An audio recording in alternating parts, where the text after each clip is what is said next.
అది యాదృచ్ఛికంగా జరిగిందో ఇంకోటి జరిగిందో తెలియదు కానీ సుమగారు మేకల సత్యాన్ని పట్టరండి అని చెప్పి తీసుకురమ్మంటాడు. తీసుకెళ్ళి ఒక మేకలు ఉంటాయి గ్యాప్లో, షార్ట్ గ్యాప్లో ఎన్ని ఉన్నాయరా అన్న, ఈ ఒక 70 అంట, ఈ ఒక 80 అంట, 150 ఉన్నాయి మేకలు. డైరెక్ట్గా రండి, 150 మేకలు ఉంటే లాస్ట్ సినిమా అయిపోయాక ఇంకో సీన్ ఉంది. నా బాంబరదలు రాగానే నన్ను రిలీజ్ చేస్తారు. కరెక్ట్గా లెక్కేస్తే 11 ఉన్నాయండి.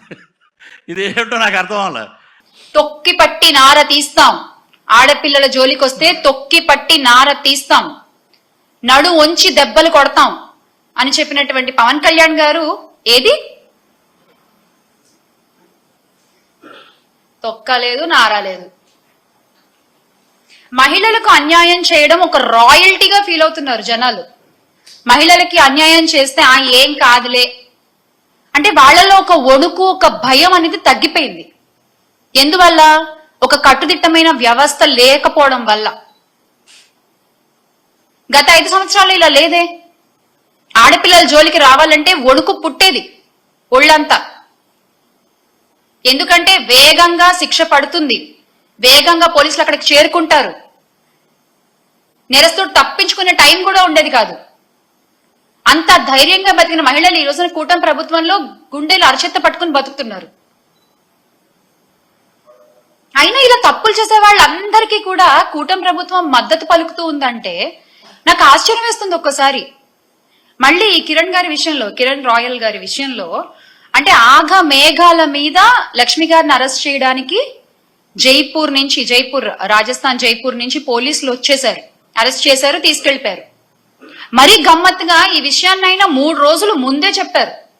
పలానా జైపూర్ నుంచి పోలీసులు వస్తారు, లక్ష్మి గారిని అరెస్ట్ చేస్తారు, చూసుకోండి కావాలంటే అని.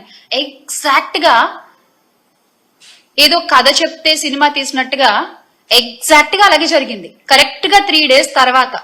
అంత కరెక్ట్ గా ఎలా తెలుసు మీకు? మీరే ప్లాన్ చేశారా? మీరు చేసిన అన్యాయాలు బయట పెడుతున్నారని చెప్పి, మీకు ఎదురుగా ఒక మహిళ నిలబడి పోరాడుతోందని చెప్పి మీరే ప్లాన్ చేశారా? అంత ఆగమేఘాల మీద పక్క రాష్ట్రాల నుంచి మీరు అధికారులను తీసుకొచ్చి పని చేయించుకోగల సత్తా మీకుంటే, అంత పలుకుబడి మీకుంటే, సార్ ఆ పలుకుబడిని కొంచెం రాష్ట్ర ప్రయోజనాల కోసం వాడండి కదా, రాష్ట్ర మంచి కోసం వాడండి కదా.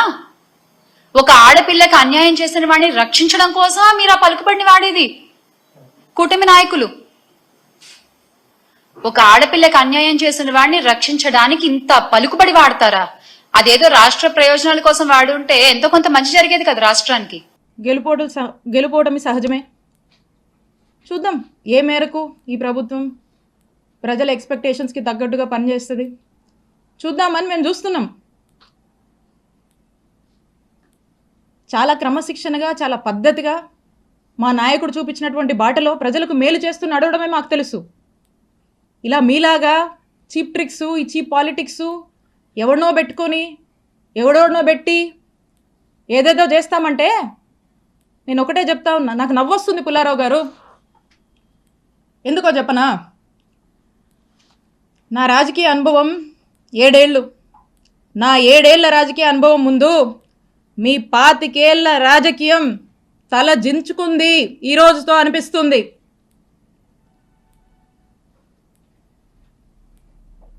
అక్రమ కేసులు కడతారా? అక్రమ కేసులు పెడతారా? భయపెట్టాలని చూస్తారా?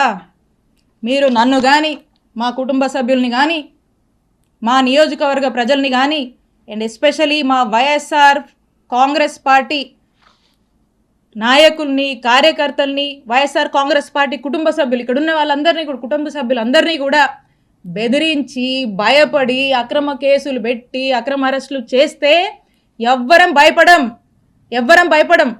మీరు పెట్టిన ప్రతిసారి ఇంకా బలంగా ఎదుర్కొంటాం, ఇంకా బలంగా నిలబడతాం, ముందుకు వెళతాం.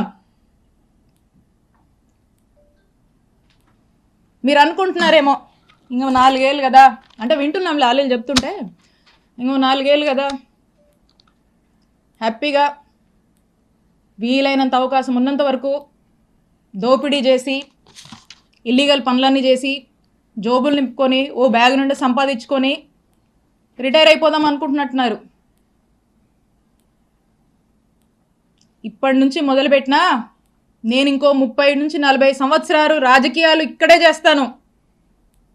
గుర్తుపెట్టుకోండి, 30 నుంచి 40 సంవత్సరాలు ఆ దేవుడు చల్లగా చూస్తే. మీరెక్కడున్నా, ఏ ఊళ్ళో దాక్కున్నా మిమ్మల్ని లాక్కొచ్చేది ఖాయం. వడ్డీతో సహా విత్ ఇంట్రెస్ట్ నీకు తిరిగిస్తాం.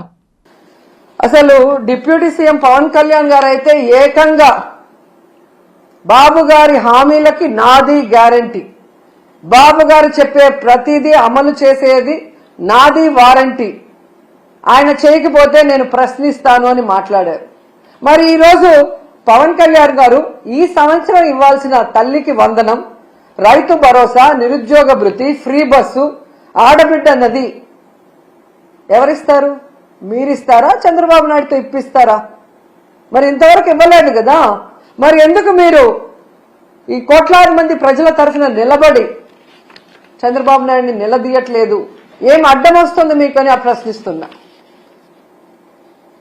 ఈరోజు ఎంత దారుణంగా తయారయ్యారంటే, నేను నా కొడుకు పవన్ కళ్యాణ్ గారు అధికారంలోకి వచ్చేసాం కాబట్టి ఈ రాష్ట్ర ప్రజలు ఏమైపోయినా పర్వాలేదు, వీళ్ళకి మనం చెప్పింది ఏది చేయాల్సిన అవసరం లేదు అని ఎంత కేర్లెస్ గా ఈ ప్రభుత్వంలో ఉన్న పెద్దలు ప్రవర్తిస్తున్నారో మనం అందరం కూడా గమనించాలి. ఎన్నికల ముందుకి ఎన్నికల తర్వాత వాళ్ళ ప్రవర్తన ఎలా ఉంది అంటే, ఎన్నికల ముందేమో బాబు షూరిటీ భవిష్యత్తుకు గ్యారంటీ, కానీ ఈరోజు Babu surety cheating guarantee. Cycle కోటేస్తే ఫ్రీ బస్ మీ ఇంటి ముందుకే వచ్చేస్తుంది, గ్లాస్ కోటేస్తే ఏ క్లాస్ ఉద్యోగాలు మీకు వస్తాయి.